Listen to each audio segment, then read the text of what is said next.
안녕하세요. 오디오 웹진 플레인지의 오디오 칼럼니스트 주기표입니다.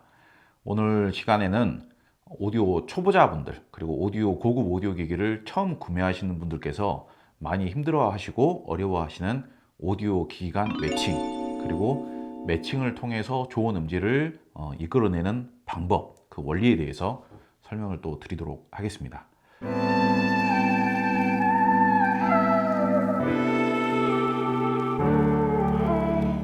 이런 질문들을 많이 받습니다. 내가 스피커를 사고 싶은데 내가 현재 가지고 있는 앰프와 어울리는 스피커가 어떤 스피커입니까? 혹은 스피커를 가지고 계시는 분들은 내가 가지고 있는 스피커와 어울리는 앰프가 어떤 앰프입니까? 이런 질문들 정말 많이 받거든요. 그런데 중요한 것은 방금 이야기한 것들은 다 하드웨어, 기기들 간의 매칭이죠. 근데 기기들 간의 매칭을 따지기 전에 훨씬 더 중요한 매칭이 있습니다. 기기들 간의 매칭이 좋아도 사용자의 취향에 매칭이 안 맞아버리면 아무짝에도 소용이 없는 것이죠. 첫 번째로 가장 중요한 것은 사용자 본인의 취향에 맞는 음색이냐 아니냐, 그게 이제 일단 가장 중요합니다. 그 다음으로 중요한 게 또 한 가지 있습니다. 내가 오디오를 사용할 공간과의 매칭이 맞느냐 안 맞느냐, 그게 두 번째로 중요합니다. 사실상 그 두 가지가 하드웨어 간의 매칭을 따지기 이전에 영순위예요. 영순위. 스피커와 앰프의 매칭, 케이블과의 매칭, 소스 기기와의 매칭, 이런 것들은 기기들 간의, 하드웨어 간의 매칭이에요. 걔네들끼리 매칭이 좋을 수는 있어요. 기기들 간의 매칭이 좋아봤자 나의 취향이 안 맞아버리면 어떻게 하냐 이거예요. 당연한 거 아니겠습니까? 사용자 본인, 나한테, 내가 쓸 거면 나한테 마음에 들어야 될 거 아니겠습니까? 그런데 오디오를 처음 시작하시는 초보자분들은 그 음색의 차이, 음질의 차이, 이런 거에 대해서 아직까지는 경험이 별로 없으시다 보니까 그냥 유명한 제품, 아니면은 좀 폼나 보이는 제품, 좋아 보이는 제품, 비싼 제품이면은 다 내가 만족할 수 있겠거니, 왜냐? 그 제품을 쓰면서 만족해 하시는 분들이 많이 계시니까. 그러니까 남들이 만족하는 제품이면 나한테도 만족하겠거니, 그렇게 일반적으로 생각들을 하시는 거예요. 그런데 생각을 한번 해보세요. 유명한 평양냉면집이 있어요. 평양냉면집. 평양냉면이 사실 그 보기보다는 싼 음식이 아닌 거예요. 근데 평양냉면이라는 게 굉장히 호불호가 갈리기도 하고 많이 먹어봐야 이해가 되는 그런 맛이지 않습니까? 그러다 보니까 아무리 유명한 평양냉면집이라고 하더라도 내 입맛에 안 맞으면 말짱 빵인 거예요. 그래서 최소한도로 내가 좋아하는 음질이 어떤 음질인가, 그걸 이제 기본적으로 알고 접근하시는 게 중요하거든요. 그래서 이제 질문을 하게 되는 것이죠. 어떤 음질을 좋아하세요? 이렇게 이제 질문을 하는데, 문제는 아직 경험이 없는 분들이다 보니까 원론적인 이야기만 알고 계시는 거죠. 어떤 음질을 좋아하세요? 라고 물어보면은 저는 기본적으로 해상력이 좋아야 되고요. 그리고 원음에 충실해야 되고요. 그리고 소리가 잘 들리면 안 되고요. 부드러워야 되고요. 그리고 진동이 좋아야 되고요. 그리고 그런 좋은 사운드. 그러면 돼요. 그런 이야기를 너무 이제 쉽게 하시는 거죠. 그게 다예요. 좋은 음질이라면은 그게 다인 건데, 그걸 너무 이제 쉽게 이렇게 희망사항처럼 이렇게 말씀을 하시는 거죠. 그런데 제가 내가 좋아하는 음질을 찾는 방법, 그리고 오디오의 음질, 음색의 종류, 그거에 대해서는 영상을 여러 편 만들어서 등록을 했습니다. 오디오를 한 번도 접해보지 못하신 분들, 제대로 된 오디오를 한 번도 제대로 사용을 못 해보신 분들한테는 어떤 음색이 마음에 드냐, 어떤 음질을 좋아하냐, 그것도 개념 정의를 내리기가 쉽지 않다는 것을 저도 잘 이해를 하고 있습니다. 그렇지만은 조금씩 경험을 하면서, 공부를 하면서 즐겨야지만 내가 원하는 음질을 찾을 수가 있고, 내가 원하는 만족감을 훨씬 더 빠르게 합리적인 비용으로 쟁취를 할 수가 있다. 그 말씀을 꼭 드리고 싶네요. 다음으로 매칭의 두 번째는 공간에 맞는 사이즈의 스피커를 선택하시는 게 굉장히 중요합니다. 취향 문제를 빼고 이야기를 했을 때, 제품을 선택을 했을 때 성공을 하느냐 실패를 하느냐, 그거를 결정짓는 절반이 거의 공간에 맞는 스피커 사이즈 결정하는 게 거의 절반이에요.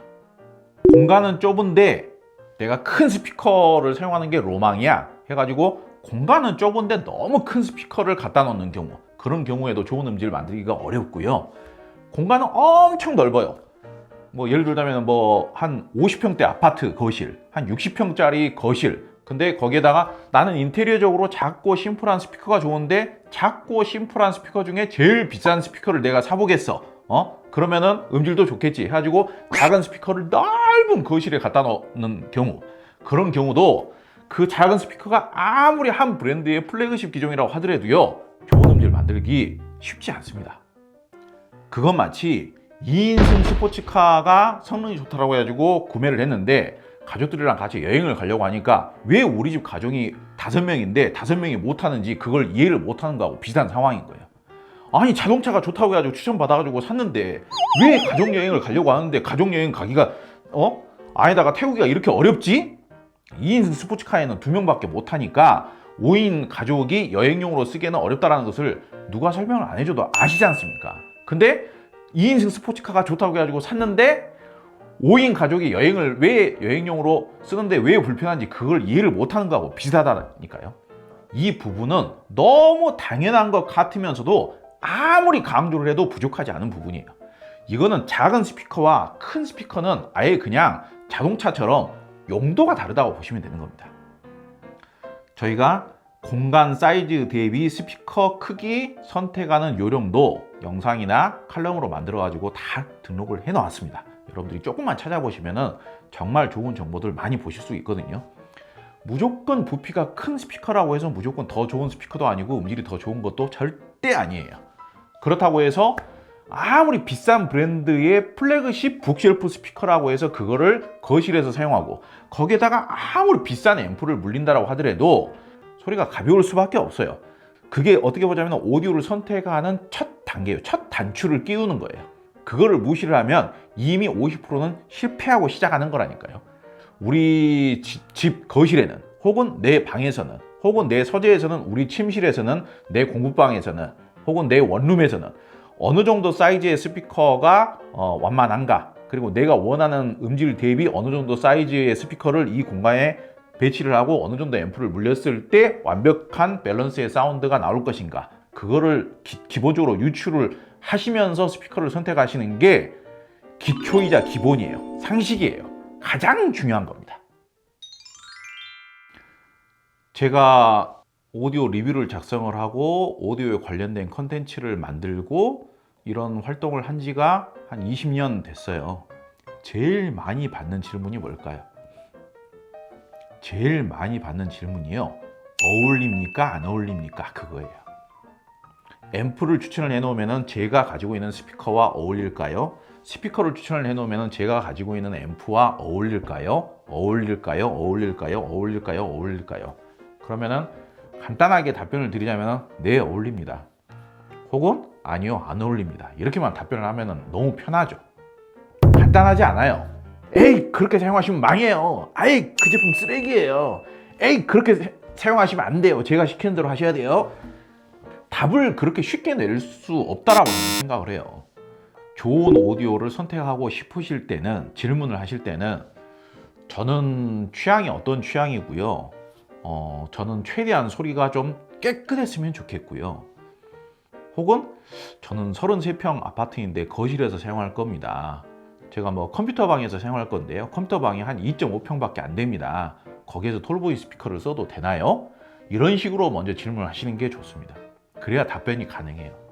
그냥 제 스피커에 어울립니까? 혹은 제 앰프에 어울립니까? 그 정보만 가지고는요, 여러분께 질문을 하시는 여러분, 질문을 하시는 당사자에게 최적화된 맞춤 답변을 해드리기가, 생각을 해보세요. 자동차 사보신 분들 계시죠? 자동차 대리점에 가면은 자동차 추천을 해주세요. 자동차 보러 왔어요. 그러면은 여러 가지 이야기를 할 거 아닙니까? 그런데 내가 만약에 가가지고 자동차 상담하시는 분한테 저 서울 강남에서 사는데 저한테 어울리는 자동차 추천 한번 해보세요, 이렇게 하는 거하고 비슷한 거예요. 서울 강남 아파트에서 사는 거하고 자동차 추천하는 거하고 그 정보만 가지고 자동차 추천을 어떻게 합니까? 자동차를 추천을 하려면은 일반적으로 이런 정도의 질문은 오고 가잖아요. 아, 가족이 몇 명이세요? 누구하고 같이 타고 다니실 예정이십니까? 아, 출퇴근용으로 쓰세요? 주말에는 가족분들하고 어디 왔다 갔다 하십니까? 그런 걸 따져봐야 되잖아요. 오디오도 마찬가지예요. 오디오도 어떤 공간에서 사용하실 겁니까? 어떤 장르의 음악을 많이 들으십니까? 음악을 뭐 BGM으로 깔아놓고 음악을 들으십니까? 아니면 집중해서 마니악하게 음악을 들으십니까? 개인 주택이십니까? 아파트입니까? 그거에 따라서 다 달라질 수가 있는 겁니다. 제가 말씀드리는 내용들이 너무 디테일하면서도 너무 집요하다, 너무 억지스럽다, 그렇게 생각하지 마시고요. 조금 더 그렇게 관심을 기울였을 때 나에게 훨씬 더 어울리는 옷 제품을 선택할 수 있는 가능성이 훨씬 더 높아지고요. 그렇게 함으로 해서 비용도 더 아끼실 수 있는 겁니다. 결과적으로는 여러분들께서 앰프와 스피커, 소스기 이런 하드웨어들을 어떻게 하면 잘 선택할 수 있는가, 어떻게 하면 매칭을 잘 맞출 수 있는가 굉장히 관심이 많으실 텐데, 그거를 설명하기가 한 번에 설명을 끝내기가 쉬운 부분은 아니에요. 근데 다만 제가 쉬운 방법을 설명을 드리자면은, 스피커는 구동이 쉬운 스피커를 선택을 하세요. 이게 마니아들에게 조언을 많이 구하게 되죠. 혹은 마니아들이 활동을 하는 관련 커뮤니티라든지 게시판이라든지 이런 데서 정보를 많이 구하게 되는데, 마니아 분들은 도전 심리가 상당히 강해요. 계속 지금보다 더 강한 상대, 계속 지금보다 변화폭이 큰 존재, 제품, 그런 제품들에 도전하려는 심리가 강하단 말이에요. 그래서 오디오 마니아들은 그렇게 구동이 어려우면서 내가 기존의 일반적인 구동이 쉬웠던 스피커에서 들어봤었던 음질과 뭔가 다른 음질을 재생하는 스피커, 그런 스피커들에서 매력을 느껴요. 그리고 그 스피커를 완벽하게 제어를 했을 때 거기에서 이제 뭔가 카타르시즘, 만족감, 성취감을 느끼는 거죠. 만족감을 느끼는 거죠. 그러면서 구동이 쉬운 스피커는 심심하고 재미가 없다라고 생각을 하는 거예요. 왜냐? 더 좋은 앰프를 물릴 필요가 없어요. 세팅을 어렵게 할 필요도 없고, 더 좋은 앰프, 더 좋은 소스기, 더 좋은 케이블, 그러니까 돈을 더 들일 필요가 없는 거예요. 나는 돈을 더 들여가지고 뭔가 새로운 거를 더 이끌어내고 싶은데 이미 끝나버렸어. 그냥 이대로 계속 누리기만 하면 돼. 그러니까 그런 제품 별로 안 좋아해요, 마니아분들은. 근데 그 마니아분들이 하는 이야기가 커뮤니티 사이트라든지 SNS라든지 게시판이라든지 이런 데서는 사실상 굉장히 영향력이 있죠. 저도 우리나라에서 손에 꼽힐 만큼 오디오 제품은 사용해 보기로 제가 추천을 드리자면요, 감당할 자신이 없으시면 구동이 쉬운 스피커를 쓰세요. 구동이 쉬운 스피커를 쓰시는 게 훨씬 더 좋은 음질을 들으실 수 있는 가능성이 훨씬 더 높고요, 쉬워요. 그리고 그 음질이 나쁘지 않습니다. 저렴한 스피커를 구동을 잘 시킨 게 비싼 스피커를 구동을 못 시킨 것보다 음질이 좋단 말이에요. 좋은 경우가 훨씬 더 많단 말이에요. 서브적으로 몇 가지 더 말씀을 드리자면요, 일단 이거는 제 개인적인 철학이기도 합니다만, 매칭에 대한 철학이라고나 할까요? 제 개인적인 매칭이라는 것은 앰프에 스피커를 매칭하는 게 아니고요, 스피커에 앰프를 매칭하는 겁니다. 그러니까 음질의 전체 틀은 스피커와 공간에 의해서 만들어져요. 공간이 먼저고 그 다음에 스피커가 음질의 전체적인 틀을 만드는 겁니다. 정말 희박한 경우이긴 합니다만은 비싼 스피커 케이블을 사신 거예요. 비싼 케이블을 사셨어요. 이 케이블에 어울리는 스피커는 뭔가요? 이렇게 질문하시는 분도 계세요. 완전히 거꾸로 된 거죠. 물론 이제 잘 모르시니까 그렇게 오해를 하시는 거긴 합니다만은, 매칭이라는 것도 다 순서라는 게 있는 거예요. 그러면 또 하나 생각나는 게 있죠. 그러면 소스기기는 어떻게 매칭을 하느냐? 소스기기도 매칭이 아예 없지는 않지만은요, 좋은 소스기기는 어디다 물려도 좋아요. 거의 대부분은. 그러니까 소스기기는 매칭을 그렇게 걱정하실 필요는 없습니다. 물론 디테일하게 따지고 들어가면은 소스기기도 여러 가지 성향이 있고 매칭을 타기도 합니다만은, 그렇게까지 걱정하실 필요는 없다. 그냥 소스기기는 해상력 좋고 정보량 풍부하고 그러면은 기본적으로 어디에든 매칭하든 좋은 음질을 만들어준다. 그렇게 생각하시면 됩니다. 결과적으로 여러분들께서는 내가 좋아하는 음질, 내가 좋아할 만한 음색은 어떤 성향인가, 그걸 첫 번째로 이해를 하시는 게 굉장히 중요하고요. 그거를 이해를 하시고 나서부터 이 오디오라는 취미 자체가 재밌어지는 겁니다. 그 다음은 내 공간에 어울리는 스피커 사이즈가 어떻게 되는 것인가, 그 사이즈의 스피커를 어떤 앰프로 완벽하게 구동을 하고 제어를 할 것인가. 그게 오디오의 사실상 어떻게 보면 거의 대부분이에요. 그것만 이해를 하면은 오디오의 매칭이나 세팅은 거의 끝난다고 보셔도 됩니다. 최대한 쉽게 설명을 드려보려고 하긴 했습니다만은 이 한편으로 이 내용을 한번 끝내보려고 좀 다소 또 흥분을 해서 막 말씀을 드리긴 했는데 여러분들께서 꼭 좋은 참고가 되셨으면 합니다. 긴 영상 봐주셔서 감사드리고요. 앞으로도 더욱더 열심히 하도록 하겠습니다. 많은 응원 부탁드립니다.